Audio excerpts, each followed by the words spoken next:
1 week down, 5 to go. Has it only been a week? It feels like years already. Well, exactly. I was going to say, I can speak for both of us probably by saying it feels far longer since we saw Rishi Sunak in the pouring rain. Things can only get better. They haven't really, have they? No, it's still raining. We're going to really kick off where we did yesterday because we are day 3 now of this rather embarrassing Diane Abbott row. It continues to dominate the news headlines. It's becoming a little bit ridiculous. So my understanding of the latest situation is Keir Starmer is sticking to the line that Diane Abbott is not banned from standing. No decision has been made. No decision has been made. However, last night, Diane Abbott was down in Hackney, her constituency, and she said, whatever it takes, basically, I am going to stand, even if it's not for Labour, in unsaid parentheses. And today we've had Angela Rayner, the deputy leader of the party, saying she sees no reason why Abbott shouldn't be standing for Labour. It continues to be a complete mess. This is a mess. And you can see that the carefully choreographed plan of we will reach an agreement with Diane Abbott in which she has the Labour whip restored and then she can announce that she's standing down as an MP after 37 years on her own terms with dignity, and then we'll get another candidate in there. That has completely fallen apart. By all accounts, Diane Abbott was up for that or was ready to stand down, and it's the humiliation at the way this has been handled that has now got her essentially going, I'm not going to go quietly. But what I can't understand for the life of me is why allegedly those close to Keir Starmer would brief that she's been banned. I mean, why did they think that was a good idea? So I've had a couple of suggestions as to why that might be, because you're right, it doesn't really make sense. One is that it's just a cock-up. It's just Times journalists getting hold of something that they shouldn't have done, somebody saying something that they shouldn't have done, and it's incompetence. And if that is the case, then you'd imagine that a serious leak investigation is taking place in Labour HQ right now, because it has derailed the whole thing. There is another possibility that it was briefed sort of in order to make sure in a way that Starmer and the National Executive Committee stuck to it. So you brief out ahead of time that she's been barred so they can't then change their minds and let her stand. We know that political advisors and people in leaders' office, in the Conservatives, Labour, all parties sometimes do this, where if you want something and there's a row going on, you brief it so it looks like a fait accompli, and then you bounce the leader into having to make a decision, although sometimes the opposite happens and they then have to if it's been leaked deny by people it. close to the leader, that seems counterproductive. I didn't say it made sense. I said it's a thing that people do. And then there is a sort of third option, that it was somebody who it wasn't to do with strategy, just wanted to humiliate her. And there is a lot of bad blood in the various Labour factions. I mean, the Labour Party is fantastic at fighting itself. If it could only fight other parties with the sheer raw intensity with which it fights itself, it would be a lot more successful. Historically, yes, but we've been briefed, haven't we? We've expected, actually, for this campaign that is behind Labour, at least for the time being, that Keir Starmer has been incredibly successful at, if not unifying in real, but certainly having the appearance of unification of the party. He's been very strict. There's party discipline's been very strict. For it to blow up in the first week of a general election campaign, it's really careless, and it's not done them any favours. See, I disagree. I think it has done them some favours. Okay. I think the Diane Abbott row is separate from what's going on in the Labour left more generally, simply because Diane Abbott is such a high-profile figure and she has respect from people across the Labour Party, across Parliament, for the fact that she's been a trailblazer, for the work that she's done over 4 decades. And even people who disagree quite radically with her politics think she should be respected as an individual. And this row really humiliated her, and a lot of people are very upset about it, even if they don't agree with her politics. So, yeah, that was a cock-up. put that to one side. The so-called purge of the left that we've seen in Labour in the last 24 hours, with candidates being deselected and favoured candidates being parachuted in to safe seats. There's a lot of outrage about this and about Starmer sort of going to war with the left of the party.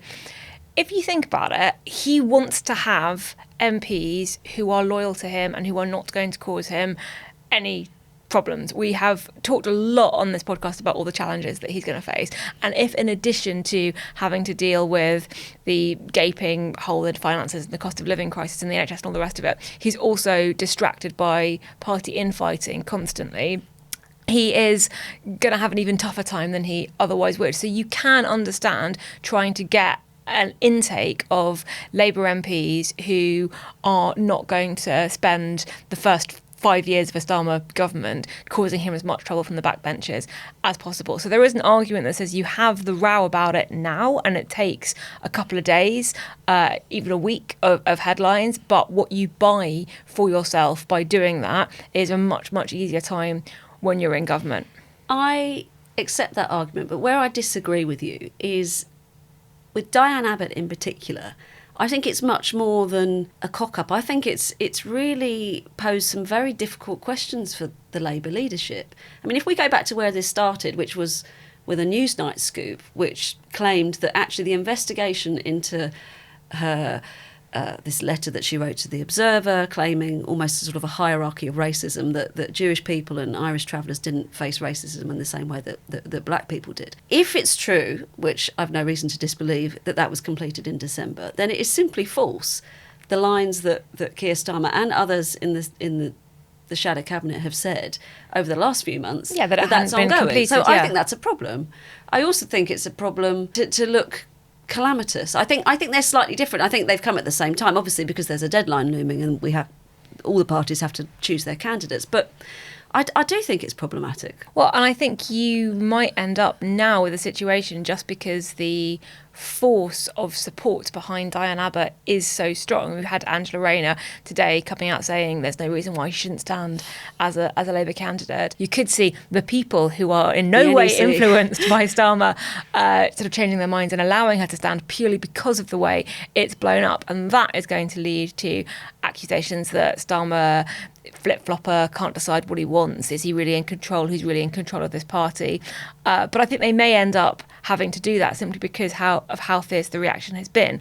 But that would be balanced in a way by some of the other selections. And the other big selection story today has been Faiza Shaheem, who was the Labour candidate in Chingford and Woodford Green, which is Ian Duncan Smith's constituency. And she ran against him in 2019 and came within, I think, 1,300 votes of winning that seat. And she was down to be the Labour candidate. She was campaigning already. Her picture was on all the posters. She was campaigning. She had a baby by C-section and was sort of 6 weeks ago. 6 weeks was out campaigning, and found out late last night that she wasn't going to be the candidate. Now, we don't have a clear line from the Labour Party as to why that is. She believes it's to do with social media posts, in particular her liking a post which she says she doesn't remember liking, which was critical of the quote-unquote Israel lobby, which is an anti-Semitic trope, and that is the reason she says that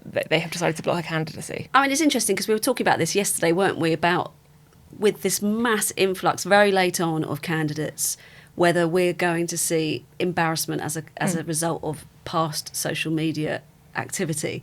And one of the sort of pro-Starmer candidates who was chosen last night, Luke Akehurst, it's been highlighted that he's deleted thousands of tweets in the last week or so. Now, there are services you can hire people now. Well, you can do it automatically as well, but who will go through your past Twitter history and clean it all up. I mean, does that show? Are you referring to a double standard? Is that what you're getting at here? I'm getting at a double standard. Yeah. It is a double standard, and I think there are people on the Labour left who are really, really upset about that double standard and are pointing it out. Even Jon Stewart, the American comedian who made the video that the tweet that referred to the Israel lobby was riffing off, he's got involved and said this is madness, using some quite colourful language. But again, I think there is a strategic angle to this too, which I don't necessarily agree with. But most people in this country won't have heard of Faiza Shaheen. She's a candidate, she's not even an MP. She's a candidate in an area of East London.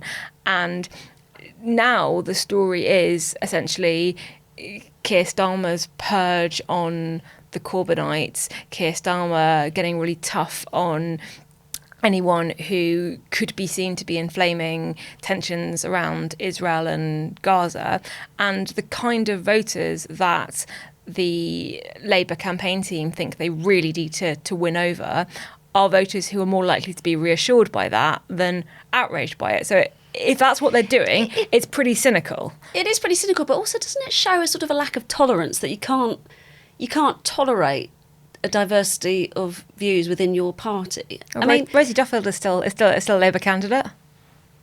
Well, the party has come round to Rosie's view. That's why, isn't it? And she's a hard battler, but she has been treated appallingly in the process. But it's quite. I mean, if we look back at the Blair years, Jeremy Corbyn, for example, rebelled more than any other Labour MP during that time, and clearly was very unhappy with the direction of travel. They didn't kick him out of the party. No, Blair was pretty relaxed about it.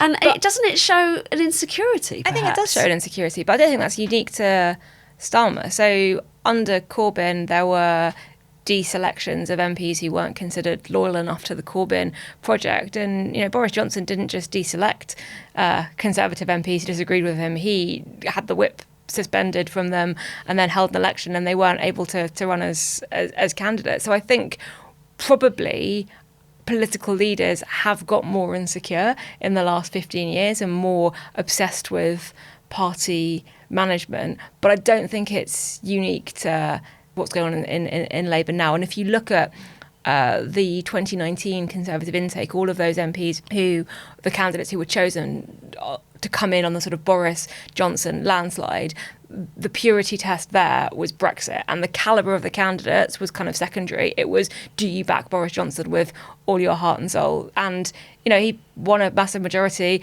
and then it very quickly all fell apart. So maybe that's the lesson for Starmer now. We should probably talk about what's been going on in the campaign today.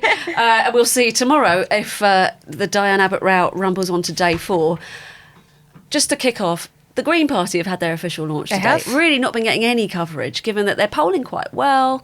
They're polling, this is amazing to me, among under 50s, the Greens are polling second, higher than the Tories. The Conservatives. Is it 12%, is it? 12%, and the Conservatives are on 8, and Reform are also on 8. The Greens are living their best life, but not getting coverage for it. So they kicked off the event in Bristol, which is an area where they've had significant council gains, and the massive target for them as well. Massive target, because the Green co-leader, I love this, the Greens have like a job share for being leader. Carla Denyer is the candidate there, and this is a seat that the Greens could win off a Labour shadow cabinet member, a quite prominent Labour shadow cabinet member. Thangham Debonair. Yeah, and you've also got them going quite hard in Brighton Pavilion, which is a seat that they hold already. Labour think they'll probably be able to win that, so it could be. So that's Caroline Lucas's seat. That's Caroline Lucas's old seat. She's standing down.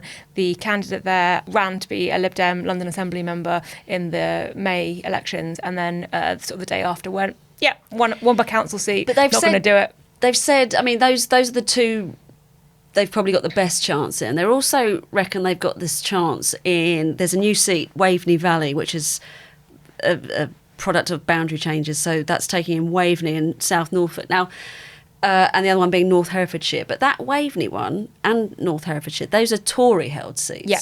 And it's quite interesting. Before we were talking today, chatting to George Eaton upstairs, and he said the Greens have got a bit of a split personality here, because when they're campaigning really hard, mostly in Labour marginals or Labour Green battles, we have to appear to the left of Labour. That's what we're going for, quite radical.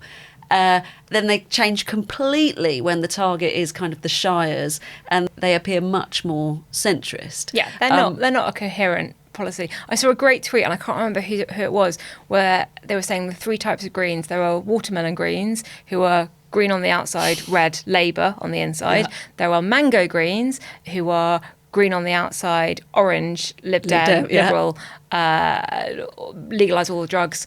That's the main one on the inside. And then there were bike Tories. And Tories who... I thought you were going to give me another lovely fruit salad item there. No, okay. Bike Tories. But the Greens have actually been picking up support in some of those rural shire areas, particularly similar to the Lib Dems, constituencies where people are really, really angry about sewage and the water crisis, and where the very limited attempts that the Conservatives have made on house building have also faced mass opposition. So you've got this weird green policy area where one of their policies is to build thousands of new affordable and council homes. But if you actually look at what green councils do, basically everywhere, it's block those things. And you've also had green councillors trying to block things like wind farms and solar farms, but on environmental grounds as opposed to sort of climate grounds. So if you ask them, okay, you really, really care about the climate, what's your big picture? How are we going to solve it? You get very disjointed policy options that don't really hold together, but for local campaigning can prove quite effective. And not wishing to go back to where we started today, but do you think this Labour row, that's going to help the Greens, isn't it? If you're alienating the left of your party, the only place they're going to go really is the Greens. Well, it isn't. It isn't. It's definitely going to help the Greens in that the Greens will pick up more votes, but they're more likely to pick up votes in areas that are so heavily Labour that it won't matter in terms of MPs. For sure. And I guess the big talking topic from the two main parties, Labour and Conservative, today has all been about tax and the economy.